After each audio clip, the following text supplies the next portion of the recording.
I'm serious. Like, I think that this is the only person in the House of Commons right now that has a pair of kahunas the size of our own country.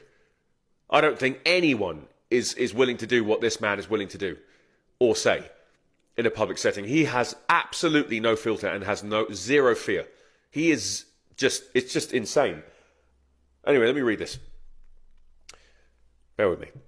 So we have been quite clear that a Restore Britain government would be far more muscular in our approach to Islam. This is a Christian country. Under a Restore Britain government, it would stay that way. Halal slaughter would be banned, along with cousin marriage and the wearing of the burqa/niqab. Sharia courts outlawed, with any foreign nationals attempting to promote Islamism removed from our country. Mass dominating Islamic prayer in public spaces will not be tolerated. Islamic call to prayer blaring out across British towns will be banned. Unfettered immigration from Islamic countries will come to an end. Foreign nationals who cannot speak English, refuse to work, claim benefits, live in social housing or hate Britain will also be deported. Under a Restore Britain government, the British state would not bend over backwards to accommodate practices that would have been unwelcome in medieval England. The Islamification of Britain will end. For making these demands, I have received numerous death threats. I want to be really, really clear about this. We will not be intimidated. Look, you know, when you see all these protests, right, you see all these things going on across our country, and you see the flags that are being raised. I mean, I consider myself pretty well-rounded and well-educated in that regard. I mean, for God's sake, I'm a pilot, and I don't even recognise half the flags that these people are raising at these protests. Like, what have we imported? What have we imported? Where are these people coming from? Well, we know where they're coming from. Boris Wave, etc., and various other successive governments ignoring the fact that, you know, they just flooded our country with, you know, migrants from places outside of Europe that literally just don't share the same ideologies as we do.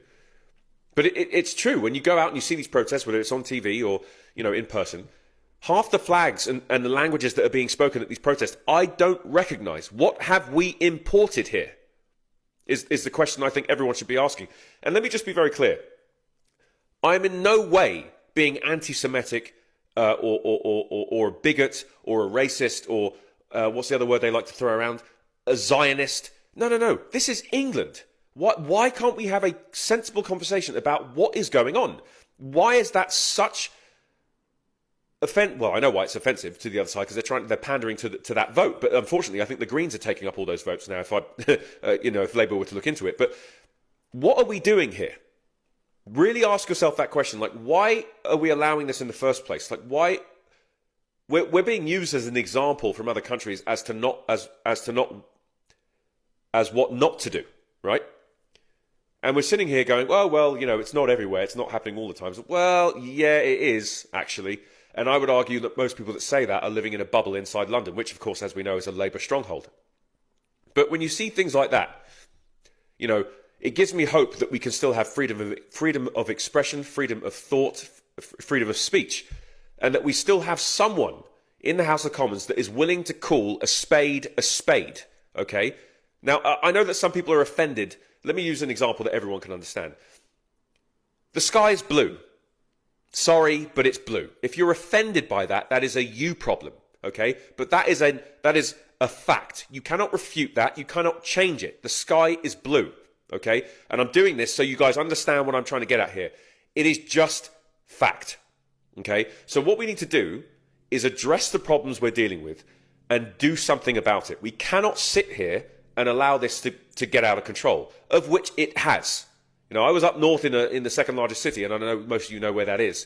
And I'm telling you, we are cooked if we don't get this thing turned around. We are cooked. I'm telling you now. Now that I've been there, and I was there yesterday, I'm telling you now, we've got to turn this around. Because as far as I'm concerned, I felt like I was somewhere else. It didn't even feel like Europe to me. It was very, very weird, very, very strange. And that's not diversity. That's just takeover. There's no balance with that. There's no balance at all. I don't know what is going on up there, but there is simply no balance. That is not a diverse place. It is one group living and dominating in one area. That's all it is. And you can see by the types of shops, the places of worship, it's very clear, abundantly clear. And I argue that anyone that refutes that, go up there for yourself and go and have a look. And for those of you that don't know where I'm talking about Birmingham. Go and have a look for yourself, and then we can have a conversation about reality. And we have every right to be concerned about the direction of travel of which our country is going in. Which is why I've said to everyone in the previously in other videos, and this one now, this vote that's coming up, the general election and these local elections coming up next month, are imperative. Get out and vote like your life depends on it, because we are going down a path that might not be reversible. Okay, we have got to get a grip on this, guys. I'm serious. This isn't about race or anything else. This is about securing and protecting and preserving what we love in this country. Because I'm telling you, it's under threat, and it will change if we're not careful. Because there are other groups out there that are far more proactive and far more aggressive, Gorton and Denton, for example, that are willing to further their cause, which is a complete contradiction to what we have right now. And any of you out there going, oh, it's not everyone, it's not all of... No. That no longer will hold up. I've just been to the second largest city in this country, and I'm telling you, we are cooked if we don't get this sorted out.